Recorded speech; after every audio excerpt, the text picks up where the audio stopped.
Hello नमस्कार दोस्तों, welcome to my YouTube channel exam Adhyayan. इस सीटीबीटी के बारे में देख रहे हैं, बहुत ही इंपॉर्टेंट टॉपिक रहता है, ऑल टाइम ये एवरग्रीन रहता है। अभी चर्चा में इसलिए आ गया है कि अमेरिकी राष्ट्रपति डोनाल्ड ट्रंप जी ने, जैसे कि चाइना, रशिया, उत्तर कोरिया और पाकिस्तान का नाम ले दिया है कि ये लोग जो परमाणु परीक्षण कर रहे हैं दुबके छुपके होकर के, तो क्या ना हम भी करेंगे। इसके लिए हमको भी अपने देश की रक्षा करना है। तो इसी संबंधित ये एक टाइप का हॉट टॉपिक बनेगा है। तो एक बार इसका अध्ययन कर लेते हैं क्या है क्या नहीं है। तो इसका पहले सीटीबीटी का शॉर्ट नाम है। इसका अंग्रेजी में पूर्ण नाम होता है comprehensive nuclear test ban treaty, यानी पूर्ण परमाणु परीक्षण। जो परमाणु हथियार होते हैं उनका परीक्षण करने पर पूरी तरह से ये प्रतिबंध करने के तहत ये संधि है। आइए इसका देखते हैं। ये पूरा नाम देख लिया अपन ने, comprehensive nuclear test ban treaty, अर्थात पूर्ण परमाणु परीक्षण प्रतिबंध संधि। इसका उद्देश्य है कि विश्व में किसी भी प्रकार के परमाणु परीक्षण, चाहे वह भूमिगत हो, चाहे वह वायुमंडलीय हो, चाहे यह जलमग्न हो, पूरी तरह से रोके जाएं, ताकि परमाणु परीक्षण, परमाणु हथियारों के विकास और प्रसार पर नियंत्रण किया जा सके।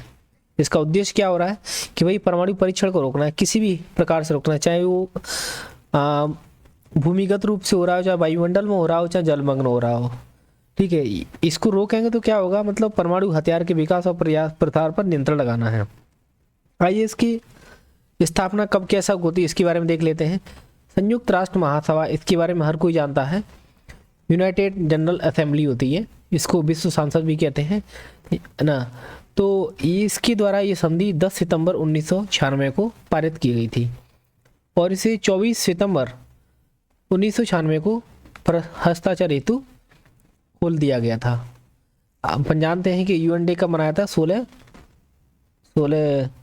यूएन डे 24 अक्टूबर को मनाया था ना। 16 सितंबर को तो ओजोन परत दिवस मनाया था है। तो 24 सितंबर को 1996 को हस्ताक्षर हेतु खोला गया था और यह संधि अंतर्राष्ट्रीय परमाणु निरस्त्रीकरण की दिशा में एक महत्वपूर्ण कदम है। देखो क्या है, 10 सितंबर 1996 को ये संधि पारित की गई थी और हस्ताक्षर हेतु कब खोल दिया था, 24 सितंबर 1996 को। और यह संधि अंतर्राष्ट्रीय परमाणु निरस्त्रीकरण की दिशा में महत्वपूर्ण कदम है। इसके मुख्य उद्देश्य देख लेते हैं। अभी अपने देख लिया था कि भाई अपन को हथियारों को, विश्व में परमाणु हथियारों के प्रसार को रोकना है, और इस परमाणु हथियार वगैरह का प्रसार रुक जाएगा तो क्या हो, शांति सुरक्षा बन जाएगी। परमाणु हथियारों की दौड़ को रोकना है और सभी प्रकार के परमाणु विस्फोटों पर पूर्ण प्रतिबंध लगाना है। क्या क्या उद्देश्य है इसकी, कि जितने टाइप के परमाणु विस्फोट किए जाते हैं उनकी टेस्टिंग पर प्रतिबंध लगाना है हर प्रकार से, चाहे भूमिगत हो, चाहे जलमग्न हो, चाहे वायुमंडलीय हो। परमाणु हथियारों की दौड़ को रोक लगाना है और वैश्विक शांति और सुरक्षा को बनाए रखना है। वो भविष्य में परमाणु हथियारों के प्रसार को रोकना है। इसके प्रावधान क्या है कि कोई भी देश किसी भी वातावरण, या चाहे भूमिगत हो, चाहे वायुमंडल हो, चाहे जलमग्न हो, चाहे अंतरिक्ष में परमाणु परीक्षण नहीं कर सकता है। सभी देश इस संधि का पालन करने के लिए बाध्य हैं। तो comprehensive nuclear test ban treaty organisation, CTBTO नाम की संस्था इस पर निगरानी रखती है। यह संस्था विश्व भर में निगरानी केंद्र यानी मॉनिटरिंग स्टेशन स्थापित करती है ताकि कोई भी गुप्त परमाणु परीक्षण पकड़ा जा सके। अगला है सदस्यता और स्थिति। अब तक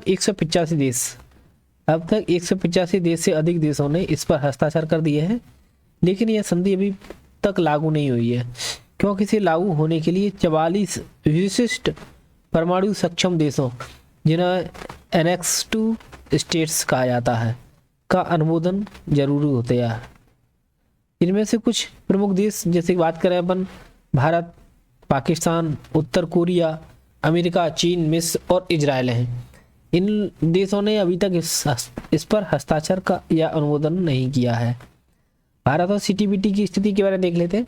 देखो भारत का सीधा आएगा इसमें, सीटीबीटी पर इसने हस्ताक्षर नहीं किया है।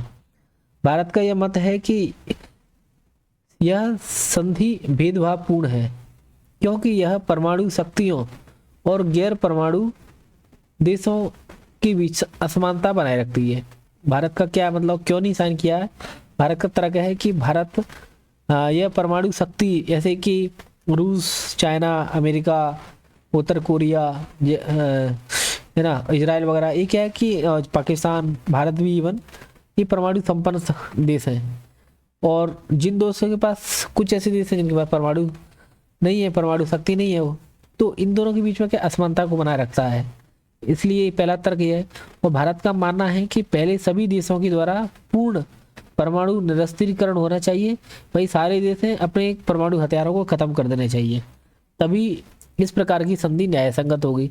इसका क्या मतलब, भाई कुछ लोगों के पास है, कुछ लोगों के पास नहीं है, जो उनके पास है वो दूसरे धमकी दे देंगे किसी भी। तो महत्व क्या है, यह परमाणु हथियारों के प्रसार को रोकने की दिशा में एक बहुत बड़ा कदम है। यह वैश्विक शांति, सुरक्षा और पर्यावरण संरक्षण में मदद करता है। परमाणु परीक्षणों से होने वाले रेडियो एक्टिव प्रदूषण को रोकने में मदद करेगा, यानी रेडियो ध्वनि प्रदूषण फैलता है भाई इससे। आलोचना क्या है कि सभी देशों के द्वारा अनुमोदन न होने के कारण यह प्रभावी नहीं हो पाई है। इसमें भेदभावपूर्ण धाराएं हैं, जैसे कि परमाणु हथियार रखने वाले देशों को वैधता देना, भाई जिनके पास है उनको कोई दिक्कत नहीं है ना। इसका कार्यान्वयन ढांचा ठीक अभी भी अधूरा है। निष्कर्ष अपन कह सकते हैं कि CTBT विश्व को परमाणु हथियारों से मुक्त बनाने की दिशा में एक महत्वपूर्ण प्रयास है। हालांकि भारत जैसे देशों की चिंताएं भी वाजिब हैं।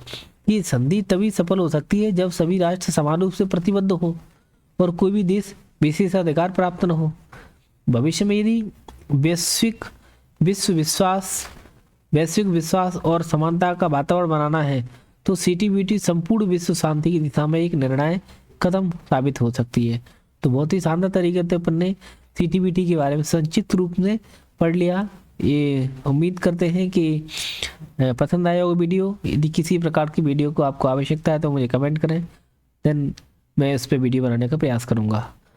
Thank you. जय हिंद, जय भारत।